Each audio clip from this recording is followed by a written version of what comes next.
ரைத்து எவ்வளோ கஷ்டம் பண்ணோம் பாரு.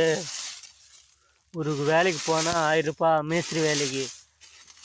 டைமு ஒரு ஹவருக்கு எவ்வளோ வீது பாருங்க. 8 ஹவருக்கு 8000, 8 ஹவருக்கு 800, 800 ரூபாய்க்குது. ஒரு ஹவருக்கு 125 ரூபாய் வீது.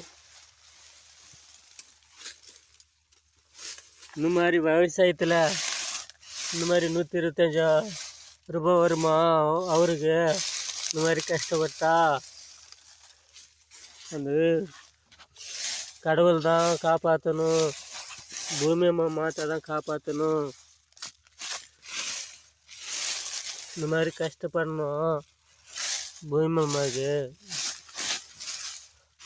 நம்ம கஷ்டப்பட்டா கடவுளை கையிலுக்குது.